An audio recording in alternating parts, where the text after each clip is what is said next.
All right, it's time for the guaranteed to be right, impossible to be wrong, Ryan Hickey college football playoff predictions. 4 teams battling for a national title at the end of the year will be Georgia. Hot take, I know, crazy. Say the Bulldogs, they, though, will be one of the 4 teams standing. Michigan in that list, USC as well, and 4th, and definitely not last, drumroll please, Penn State. That's right, the 4 college football playoff teams, I think, will be vying and competing for a national title in the last year of the 4-team playoff. Number 1, Georgia. 2 is Michigan. 3, USC. 4, Penn State. All right, let's get into some quick explanations and get into a few teams that I got left off the list. Number 1, Georgia. I mean, it's obvious, right? They are like Alabama. They don't rebuild anymore. They reload. Kirby Smart has a loaded roster to where I don't think it matters, frankly, who the quarterback is and who the offense coordinator is.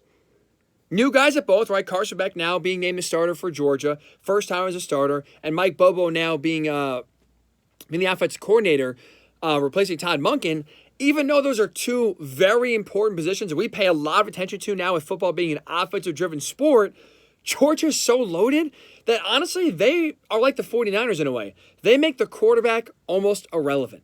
Offensive line is loaded. Running backs are really damn good. So this is going to be a run-first, power-driven team. Defense is ready for this? Are you ready? You're not going to hear this anywhere else. The defense is the best defense in the country. They are loaded yet again. Kirby's done an amazing job recruiting. So again, not a shock whatsoever. Georgia going to be in the college football playoff. Their schedule is easy. But I'll say this about Georgia. Part of the reason why the schedule is easy is because they're just so damn good, and they're so much better, head and shoulders better than most other teams in the SEC and most other teams in college football, where there's very few tests in general, especially in your own conference. Now, the game I look at, I think the biggest test for the Dogs this year, it's going to be Auburn. At Auburn, I'm really intrigued with Hugh Freeze, their year number 1. Bring Peyton Thorne from Michigan State now down to be your quarterback.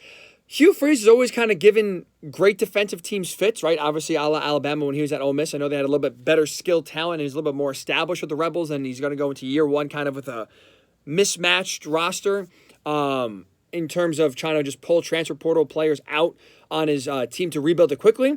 But I'm intrigued by Auburn because I just don't think right now when you look at Tennessee, they are built to beat Georgia. I know the game's going to be at Neyland Stadium. Place is going to be rocking, but you look at last year, Georgia punched you in the mouth, and when Tennessee can't run the ball or gain any sort of traction, they're a one-dimensional offense, and a one-dimensional offense for Georgia just basically means ears pinned back, they tee off, and boy, do they crush Hendon Hooker and that high-flying Vols offense. So I don't think this Tennessee team is going to be better this year than they were last year. I don't think Joe Milton's going to come in here and be the savior, if you will, or elevate Tennessee to a higher level than what Hendon Hooker was able to get them to last year.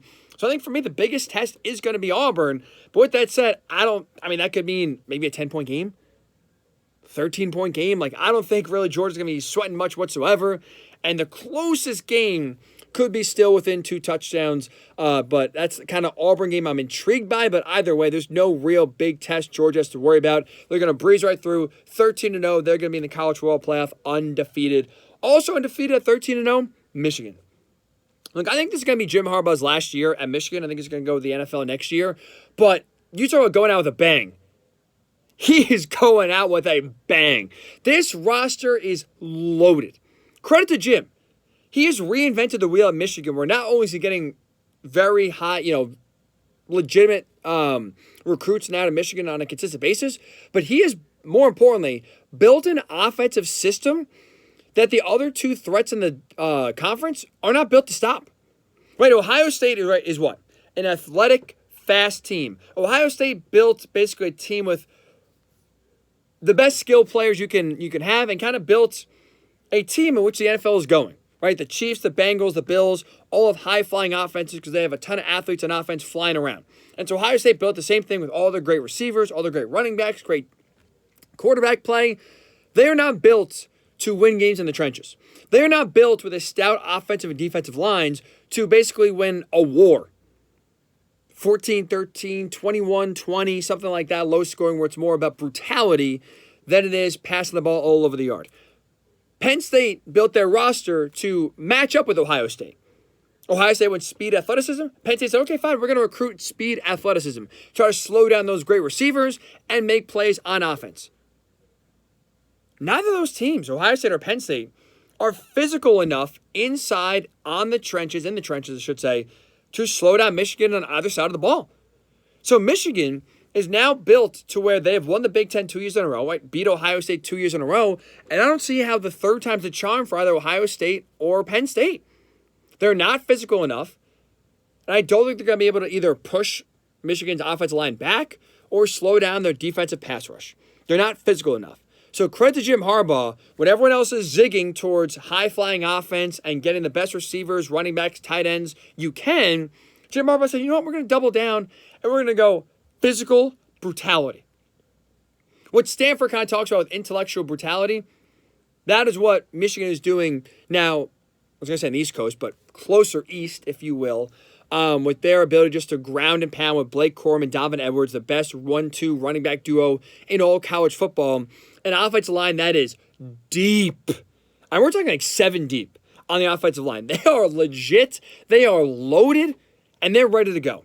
So Michigan, I think, is going to beat Ohio State for a third time. They're going to beat Penn State again in Happy Valley. They're going to go 13-0. They're going to win the Big Ten for the third straight year, and they will go undefeated into the college football playoff.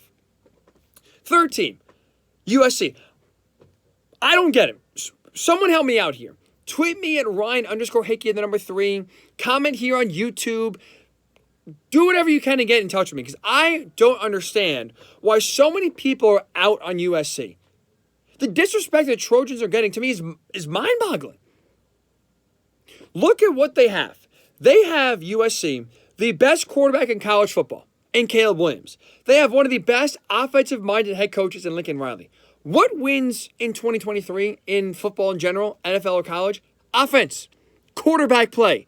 If you don't have a quarterback, you don't have a chance. USC's got the best quarterback and one of the best offensive minds to pair along with it. USC is going to be fine. They are going to the college football playoff. I know what you're about to say, right? I'm sure you're screaming at your phone right now, so I'm going to get out of heaven and I'm going to say it. Well, Ryan, who cares about the quarterback? The defense sucks. That's why they couldn't get to the playoff last year. The defense sucks. But I got two retorts as to why the defense is not going to get in the way of preventing them missing the playoff this season. Number 1, let's call it fact to fact here. They can't be any worse. The defense literally cannot be any worse than they were last year. They were 8th in the Pac-12 in total defense out of 12 teams, and the Pac-12 overall defensively was terrible, was awful.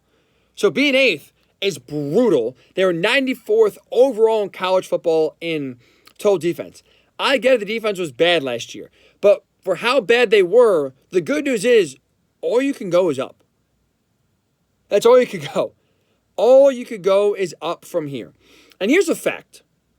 Speaking of this defense, for how bad their defense was last year, nationally one of the worst in the country, they were a Caleb Williams popped hamstring away from making the college football playoff last year.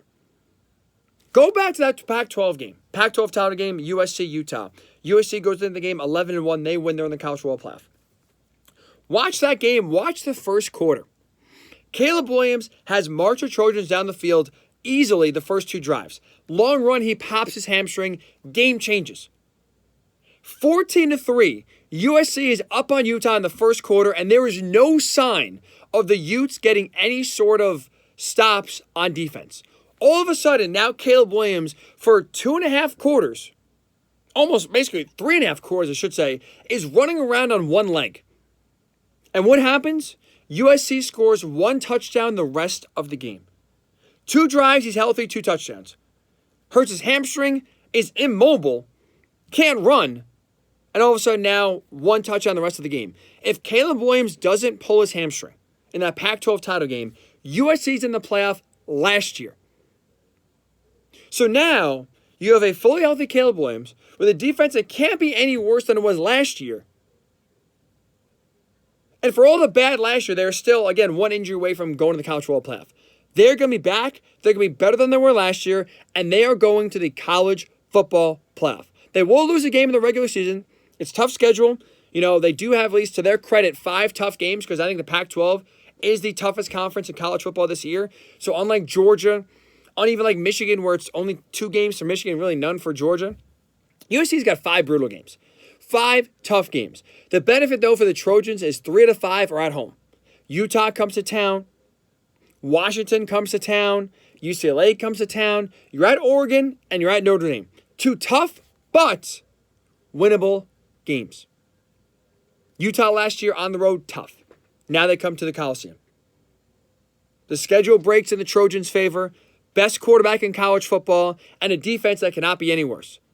You know what that equals? A college football playoff appearance. And finally, fourth and final, Penn State. This is the year. This is the year James Franklin and the Nittany Lions break through and make the college football playoff. You look at last year, the talent they had, the young talent they had, all they're missing was a quarterback. Sean Clifford was okay, but there's also a reason why he was a 7th-year senior. And he wasn't good enough to go to the NFL. So he kept on coming back. Now they have the answer quarterback in Drew Aller, and they have a lot of talent around him. We talked about it before in Michigan. Best 1-2 punch at running back with Blake Corum and Donovan Edwards. If they are one, which they are, the number 2 is a running back duo in Happy Valley. Nick Singleton, Katron Allen. Studs.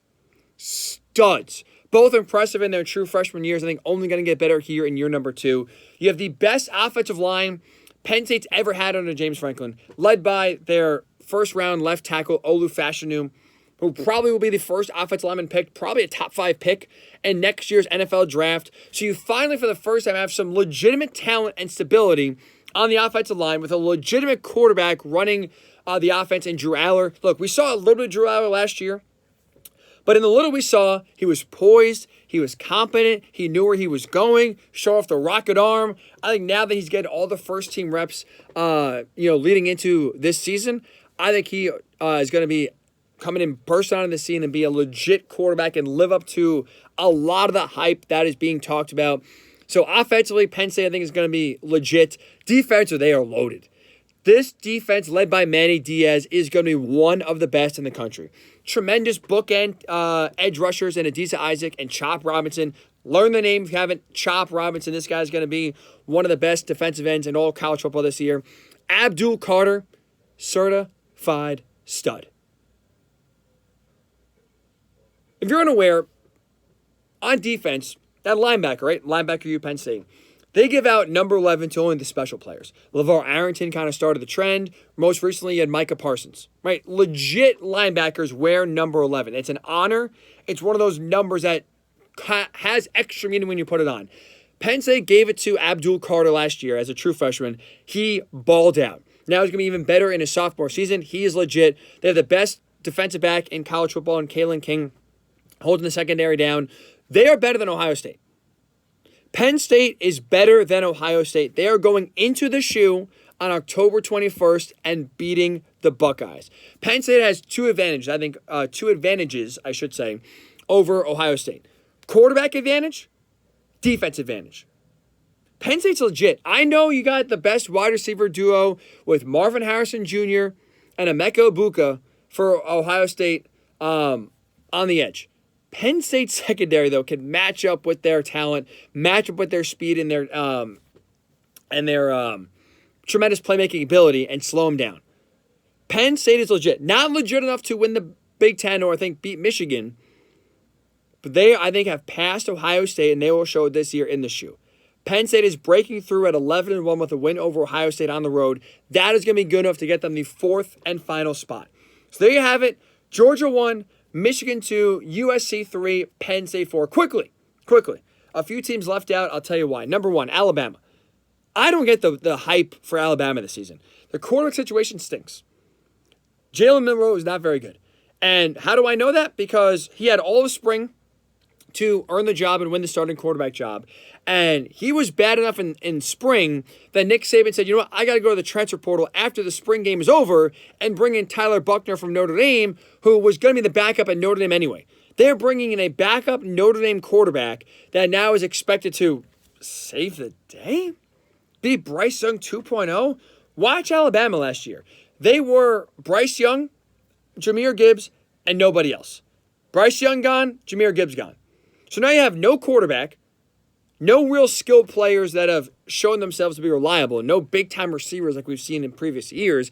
I'm out on Alabama. Defense, that's questionable as well. I'm out on the Tide. I don't know why people are buying in general or why they're so highly ranked at number 4. I'm out. Alabama's not getting the college football playoff. They're not going to finish in the top 15. Ohio State, I just kind of told you before, I don't think they're good enough, or I don't think they're better than Penn State. They're definitely not better right now than Michigan, that's for sure. Going into the big house this year, good luck. And I don't like the fact that their quarterback situation right now is uncertain. Ryan Day could say, hey, we're confident and comfortable with both playing. But the reality is we are now basically a week and a half away from the season starting, and either Kyle McCord or Devin Brown, neither have been able to separate themselves. That's a problem. That's a concern. And even Ryan Day said this could carry into the season. You heard it. I know it. The saying is true. You got 2 quarterbacks. You got no quarterbacks. That's why I'm out on Ohio State. Even though they have legit talent at running back, at receiver, at tight end, doesn't matter. No quarterback, no team. Clemson, I'm actually high on Clemson this year. I think for me, though, why Penn State gets the nod over the Tigers and making the college football playoff, strength of schedule. Outside of Florida State, they don't play anybody. Look, Notre Dame I'm interested in. They're right now 13th. I don't know if Notre Dame is going to be sitting there at 13th by the time they do play the Tigers. In November, Notre Dame has tough games against USC and against Ohio State as well. So they're going to need, Clemson's going to need Notre Dame to bare minimum in one of those games in order to kind of boost their resume. But I'm not high in Florida State this year. I think they're going to be 2-2 after the first month of the season. And if you're Clemson, you got to go, I think, undefeated in the ACC and be 13-0 in order to make the college football playoff. I think Penn State's going to have a better resume at 11-1 than you will at 12-1. I don't think they're going undefeated. I am, though, excited to see Garrett Riley come in and work with Cade Klubnik. I still think there's some talent there, but not enough to get him over the hump and back into the playoff. And LSU, look, I'm high in LSU. I like the Tigers a lot. I think they're going to make the SEC title game and win the SEC West, but I think they're going to have 2 losses. I think they're going to lose to Georgia in the SEC title game, and I don't think they're getting through the regular season unscathed. I don't. I think there's going to be too many kind of tricky games. We even saw last year where the last 2 games of the year where I thought LSU had a real chance to be the first 2-loss team to make the college football playoff. They stumbled against Arkansas and barely made it through that game and then got smoked by Texas A&M. I just can't right now trust this LSU team is going to take care of business through 12 games to go unscathed and then, compete with Georgia. I think they are going to lose to Georgia. And I think it's one of those SEC games going to trip them up and lead to them having 2 losses on the year. And I don't think a 2-loss LSU team is getting to the college football playoff. So let me know at Ryan_Hickey number 3. Comment below if you're watching on YouTube. Who's your college football playoff Final Four? And which of the 4 teams, Georgia, Michigan, USC, Penn State, you think no shot in hell they're making the playoff? This team instead will be in their place.